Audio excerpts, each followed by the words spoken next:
আন আসবিল ফাহলি।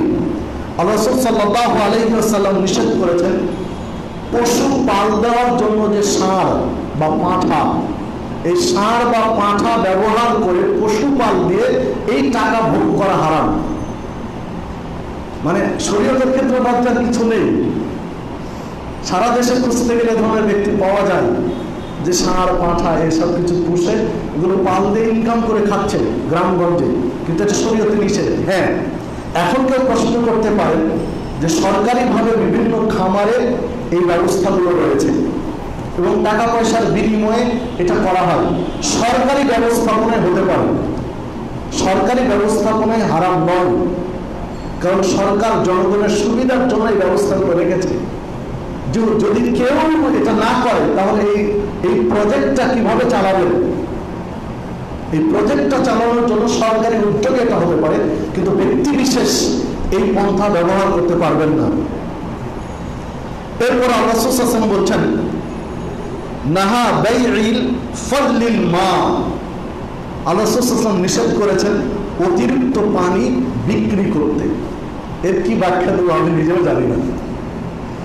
যে হাদিস, আগের হাদিসটা পাবেন সহিহ বুখারীর মধ্যে 2284, আর এই হাদিস পাবেন সহিহ বুখারীর, সহিহ মুসলিমের 487, আবু দাউদের 3487, এছাড়া একাধিক গ্রন্থে 6-7টি গ্রন্থে এসেছে। অতিরিক্ত পানি, আপনার প্রয়োজন ফুরিয়ে যাওয়ার পরে যে পানি রয়েছে এই পানি বিক্রি করতে নিষেধ করেছেন, এমনিতে দিতে বলেছেন। আরেকটি হাদিস রাসূল সাল্লাল্লাহু আলাইহি ওয়াসাল্লাম বলেছেন অন্য এক জায়গায় যে একজন মানুষ আরেকজন মানুষকে যা কিছু খাওয়ায় বা পান করায় তার মধ্যে সর্বোত্তম জিনিস হচ্ছে পানি পান করানো। সর্বোত্তম পানি পান করানো। একজন তৃষ্ণার্ত ব্যক্তিকে পানি পান করানোর ফজিলত সবচেয়ে ভালো, সবচেয়ে পছন্দনীয় কাজ আল্লাহ রাব্বুল আলামিনের কাছে। এই জন্য যারা হজ বা উমরা করতে যান বা গিয়েছেন তারা খেয়াল করে দেখেছেন যে আরবরা গাড়ি ভর্তি করে পানির বোতল নিয়ে এসে ফ্রি হাজিদেরকে দিচ্ছে, হাজি বলছে আর পানি দিচ্ছে ফ্রি, গাড়ি লোড করে নিয়ে এসে দিচ্ছে। কেননা এই হাদিসগুলো তো ওই প্রেক্ষাপটে আল্লাহ রাসূল সাল্লাল্লাহু আলাইহি ওয়াসাল্লাম তাদের জমিনেই বলেছেন। ওই সিলসিলা তখন থেকে চলে আসছে, এখনো জারি আছে, এখনো জারি আছে। 2-4-10 কেস বা 2-4-100 বোতল নয়, হাজার হাজার বোতল তারা ফ্রি সার্ভিস দিচ্ছে। কারণ পানি পান করা ক্ষুধার্ত তৃষ্ণার্ত মানুষকে অত্যন্ত ফজিলতের কাজ বলে আল্লাহ সাল্লাল্লাহু আলাইহি ওয়াসাল্লাম উল্লেখ করেছেন। এরপর দেখুন আরেকটি বিষয়, এটি আরো খেয়াল রাখা দরকার। আল্লাহ রাসূল সাল্লাল্লাহু আলাইহি ওয়াসাল্লামের একজন সাহাবী ইবনে উমর রাদিয়াল্লাহু আনহু বলছেন আমি বাজারে জয়তুনের তেল ক্রয় করলাম।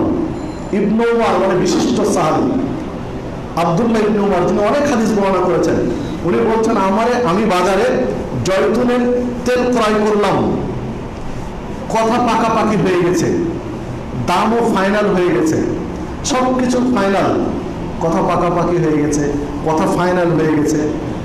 এখন আমি টাকা দিব আর নিয়ে যাব, এই পর্বে আমি আছি। ইতিমধ্যে আরেকজন ব্যক্তি এসে আমাকে প্রস্তাব দিল যে ভাই আপনাকে এত টাকা লাভ দেব, আমাকে তেলটা দিয়ে দেব। ইবনে উমর রাদিয়াল্লাহু আনহু বলছেন যে আমার কথা পাকাপাকি হয়ে গেছে, আমি ফাইনাল কথা দিয়ে দিয়েছি, আমি নিয়ে নেবো, উনি দিয়ে দিবেন, কথা শেষ, মানে বিক্রি হয়ে গেছে মাল, কিন্তু টাকা দিয়ে আমি নিয়ে যাবো। ঠিক আরেকজন এসে বলছেন যে ভাই তেলটা আমাকে দিয়ে দেন, আপনাকে এত টাকা লাভ দেব, আপনি যত দামে কিনেছেন আমি আর এতটুকু বেশি দিয়ে দেবো, আপনি আমাকে তেলটা দিয়ে দেবেন। তখন ইবনে উমর রাদিয়াল্লাহু আনহু বলছেন যে আমি রাজি হয়ে গেলাম, আমি রাজি হয়ে গেলাম যে ঠিক আছে। আমি তার হাতে হাত মেরে বললাম যে বিক্রয় পাকাপাকি করতে চাইলাম, মানে তুমি আমাকে লাভটা দাও আর নিয়ে নাও। উনি কিন্তু শুকনা ব্যবসা হচ্ছে, তাই না? মানে কোন ক্যাশ না খাটিয়ে ব্যবসা হচ্ছে, শুধু কথার উপরে, কোন ক্যাশ খাটাননি। কিন্তু ইবনে উমর রাদিয়াল্লাহু আনহু বলছেন তার হাতে হাত মেরে বললাম যে ঠিক আছে আমি রাজি, তুমি আমাকে টাকা দাও আর তুমি নিয়ে চলে যাও। তাহলে লাভটা উনি রেখে দিবেন আর যেটা দাম হয়েছে সেটা দিয়ে দিবেন।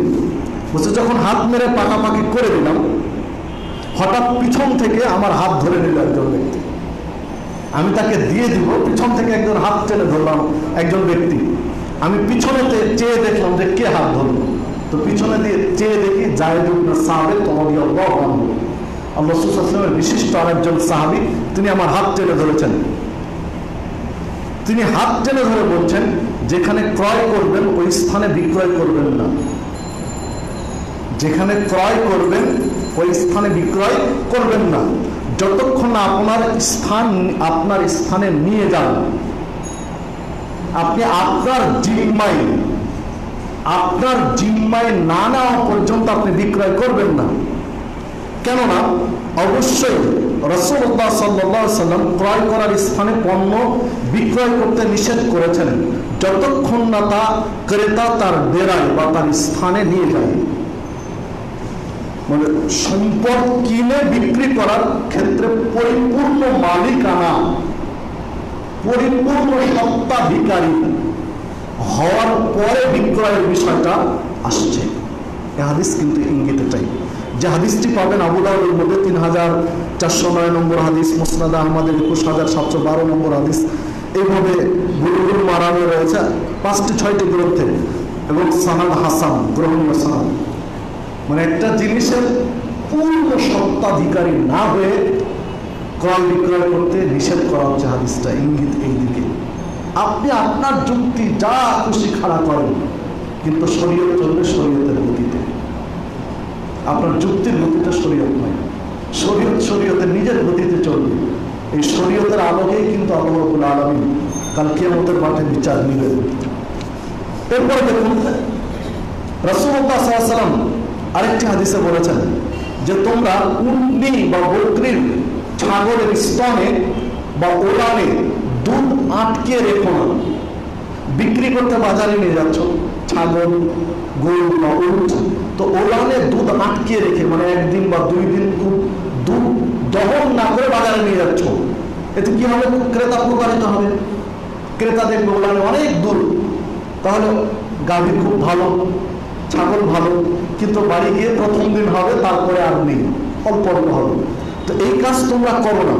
যে ব্যক্তি এর পশু ক্রয় করে সে দুধ গ্রহণের পরে 2টি অধিকার রাখে।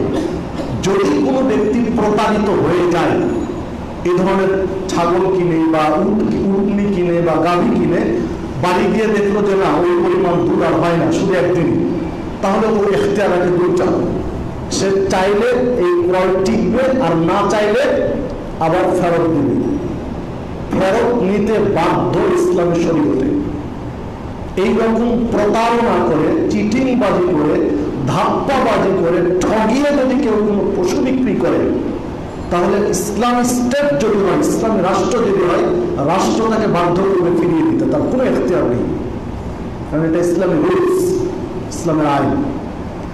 যে প্রতারিত জিনিস উনি যদি মনে করেন যে না ঠকেছি থাক, হয়েছে, বিক্রি হয়েছে, নিয়েছি, ভাগ্যে যা ছিল হয়েছে, তাহলে সমস্যা নেই। আর যদি মনে করেন যে না আমি এটা ফেরত দেব, তাহলে উনি ফেরত দিবেন, তার অর্থ ফিরিয়ে দিতে পারবেন, তার এখতিয়ার আছে, এবং সে ফেরত দিতে বাধ্য। এই কথাটি বলার পরে আল্লাহ রাসূল সাল্লাল্লাহু আলাইহি ওয়াসাল্লাম বলছেন যে তবে 100 পরিমাণ খেজুর ওই ছাগল বা উটনি বা গাভীর মালিককে দিবেন।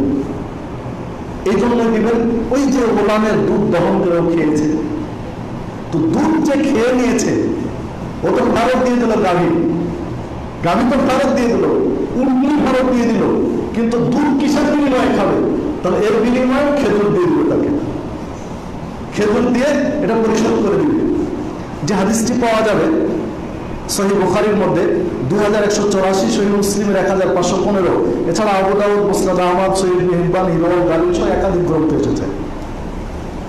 তাহলে বোঝা গেল পশু প্রাণী বিক্রির ক্ষেত্রে বা কোনো পণ্য বিক্রির ক্ষেত্রে প্রতারণার আশ্রয় নেওয়া যাবে না। একদম স্পষ্ট হতে হবে কথা, একদম যা সত্য সেটাই হতে হবে ব্যবসা বাণিজ্যের ক্ষেত্রে। এরপর দেখুন আল্লাহ রাসূল সাল্লাল্লাহু আলাইহি ওয়াসাল্লাম বলছেন তোমাদের কেউ যেন অপরের ক্রয় বিক্রয় করে ক্রয় বিক্রয় না করে। একজন একটা জিনিসের দাম করছে, তার দাম চলমান, এই তার দাম চলমান, দর কষাকষি করছে, এই অবস্থায় তুমি আরেকটা গিয়ে দাম বলো না। তারা যতক্ষণ তাদের এই প্রক্রিয়া চলমান রয়েছে ওই বৈঠকে, ততক্ষণ তুমি চুপ থাকো। যখন সরে গেল, বা তোমাকে সুযোগ দিলে যে ভাই তুমি নিলে দাম করো, তখন তুমি দাম বলবে, তার চলমান অবস্থায় এটা বলবে না। ঠিক বিয়ের ক্ষেত্রে আল্লাহ রাসূল সাল্লাল্লাহু আলাইহি ওয়াসাল্লাম এই কথাটা বলেছেন। এই হাদিসের মধ্যে বলেছেন যে তার মুসলিম ভাইয়ের বিয়ের প্রস্তাবের উপরে নিজের বিয়ের প্রস্তাব যেন না দেয়। একটা নারীকে বিয়ের জন্য একজন প্রস্তাব দিয়েছে, ওই প্রস্তাবের কথা চলছে, দুই ফ্যামিলির মধ্যে কথা চলমান, এই অবস্থায় আরেকজন প্রস্তাব দিতে পারবে না, এটা শরীয়তে নিষেধ। হ্যাঁ, যখন তারা প্রস্তাব দিয়ে হয় হ্যাঁ বললো, তাহলে তাহা পজিটিভ আগামী, আর যদি না বলে নেগেটিভ, তাহলে এবার তৃতীয় পক্ষ গিয়ে আবার প্রস্তাব দিতে পারবে। অথবা এই পক্ষ যদি সুযোগ দেয় যে আমি বলেছিলাম আমার সাথে হচ্ছে না, মিলছে না, তাহলে আপনি কথা বলুন, তাহলে বলতে পারবেন। যে হাদিসটি পাওয়া যাবে সহিহ বুখারীর মধ্যে 5142 নম্বর হাদিস। এরপর দেখুন আল্লাহ রাসূল সাল্লাল্লাহু আলাইহি ওয়াসাল্লাম বলেছেন, যেটা আমাদের ব্যবসা বাণিজ্যের ক্ষেত্রে এখন অধিক হারে পরিলক্ষিত হয়, সেইটি হচ্ছে আল্লাহ রাসূল সাল্লাল্লাহু আলাইহি ওয়াসাল্লামকে বলতে শুনেছি, আবু কাতাদা আনসারী বলছেন যে তোমরা কেনা বেচায় অধিক কসম খাওয়া থেকে দূরে থাকো। বেশি বেশি শপথ করে যে আল্লাহর কসম এত টাকা দিয়ে কিনেছি, আল্লাহর কসম এত টাকা দিয়ে কিনেছি, মানে বারবার কসম করে, যদি সত্য হয়ে থাকে। বাস্তবে কথা একটা জিনিস 5,000 টাকায় কেনা, আল্লাহর কসম আমি 5,000 টাকায় কিনেছি, 200 বা 500 টাকা লাভ না দিলে আমি বিক্রি করবো না। আসলে আপনি 5,000 টাকাই কিনেছেন, ওর দাম কিন্তু 5,000ই কিনেছেন, আপনি 500 টাকা লাভ দিবেন, কিন্তু ওটাই বারবার কসম করছেন, আল্লাহর কসম 5,000। তো এই বারবার কসম খাবেন না, মানে সত্য হলেও খেতে নিষেধ করছেন, নিরুৎসাহিত করছেন। আর যদি মিথ্যা হয় তাহলে তো সেটা বলার অবকাশই রাখে না। দাম 3,000 আর আল্লাহর কসম 5,000 টাকা দিয়েছি, এটা তো বলার দরকারই নেই। সত্যটাই যদি নিরুৎসাহিত হয়, দাম অরিজিনাল 5,000-এ কিনেছেন, তারপরেও যদি সেটা বলতে আল্লাহ নিষেধ করেন যে বারবার কসম খেয়ে হবে, আপনি যদি বিশ্বাস না করেন একবার বলবেন ভিন্ন কথা, কিন্তু বারবার বলছেন, এই বারবার বলতে নিষেধ করলেন। আল্লাহ রাসূল সাল্লাল্লাহু আলাইহি ওয়াসাল্লাম বলছেন যে কেননা তা ক্রয় বিক্রয় বৃদ্ধি করে। কসমের বেনিফিটটা দেখুন, আল্লাহ রাসূল সাল্লাল্লাহু আলাইহি ওয়াসাল্লাম বলছেন যে কসম করে ব্যবসা বাণিজ্য করলে কসমের বিনিময়ে ক্রয় বিক্রয় বৃদ্ধি হয়, কিন্তু তার বরকত মুছে যায় বা নষ্ট হয়ে যায়। যে হাদিসটি পাবেন সহিহ মুসলিমের 1607 নম্বর হাদিস, সহিহ নাসাই 4460, ইবনে মাজাহ 2209, এছাড়াও একাধিক গ্রন্থে এসেছে। তো দেখুন, বারবার কসম করার মাধ্যমে, কসম করে সম্পদ মাল বিক্রি করার মাধ্যমে মানুষের বিক্রি বেশি হয়। এই জন্য মানুষ প্রতারিত হয় যে বেশি বিক্রি হচ্ছে, কেন করবো না। কিন্তু আল্লাহ রাসূল সাল্লাল্লাহু আলাইহি ওয়াসাল্লাম বলছেন তোমার বিক্রি বেশি হয় কিন্তু বরকত নষ্ট হয়ে যায়, বরকত কমে যায়। এই হাদিসে ইঙ্গিত পাওয়া যায় যে বেশি বিক্রি হলে আপনি লাভবান হবেন, এটা নয়। আপনার বিজনেসে যদি বরকত উঠে যায়, বরকত না থাকে, তো বেশি বিক্রি করে আপনি কুলাতে পারবেন না। বিক্রি হবে বেশি, কিন্তু মাস শেষে হিসাব করে দেখবেন যে তেমন কিছু নাই, যেভাবে এসেছে ওভাবে আবার শেষ হয়ে গেছে, কারণ এখানে বরকত নেই। আর বৈধ পন্থায় আগালে বিক্রি হয়তো একটু কম হবে, কিন্তু সেখানে বারাকা থাকবে, বরকত থাকবে। মাস শেষে হিসাব করে দেখবেন আপনার মাথায় মিলবে না যে গত মাসে এত টাকার বিক্রি করে বেনিফিট চলে এত, আর এই মাসে কম করে তার চেয়ে বেশি হলো কি করে, মানে এটা বারাকা, বরকত। আল্লাহ বরকত দিয়েছেন। আল্লাহ কিভাবে বরকত দিবেন কাকে, এটা কেউ জানে না। এটা মানুষের জ্ঞানের যে সীমাবদ্ধতা, বাহিরে হিসাব। এরপরে দেখুন আল্লাহ রাসূল সাল্লাল্লাহু আলাইহি ওয়াসাল্লাম ব্যবসায়ীদের লক্ষ্য করে আরেকটা কথা বলেছেন, যে হাদিসটিও আমরা ব্যবসায়ী যারা তারা খেয়াল রাখতে পারি। দেখুন আল্লাহ রাসূল সাল্লাল্লাহু আলাইহি ওয়াসাল্লাম বলছেন ইয়া মা'শারাত তুজ্জার, তাজের মানে ব্যবসায়ী, আর তাজের এর বহুবচন হচ্ছে তুজ্জার। ইয়া মা'শারাত তুজ্জার, হে ব্যবসায়ীগণ, একদম খাস করে ব্যবসায়ীদেরকে বলছেন ইয়া মা'শারাত তুজ্জার, হে ব্যবসায়ীগণ, ইন্নাল বাই'a ইয়াহদুরুহু হালিফ ওয়াল লাগব, হে ব্যবসায়ীগণ, তোমরা বিক্রয়কালে মিথ্যা শপথ করে বসো, বিক্রয়ে তোমরা অহেতুক শপথ করো, এবং মিথ্যার আশ্রয় নাও বা বহুলা কথা বলে ফেলো, যেটা বলা উচিত নয় সেই রকম কথা বলে ফেলো। বিধায় তোমাদের এই পাপটা, তোমরা যে মিথ্যা কসম করছো ব্যবসায়, বা অহেতুক শপথ করছো, মিথ্যার আশ্রয় নিচ্ছ ব্যবসায়ী, বা খারাপ কথা বলছো ব্যবসায়ী, এগুলো এই পাপ যে হয়েছে, পাপটাকে তোমরা ধুয়ে ফেলে দাও। কি দিয়ে ধুবে? বিসাদাকা, সাদাকা করার মাধ্যমে। ব্যবসায়ীদেরকে স্পেশাল ভাবে সাদাকা করতে নির্দেশ দিলেন আল্লাহ রাসূল সাল্লাল্লাহু আলাইহি ওয়াসাল্লাম, যে তোমরা বেশি বেশি সাদাকা করো, দান করো।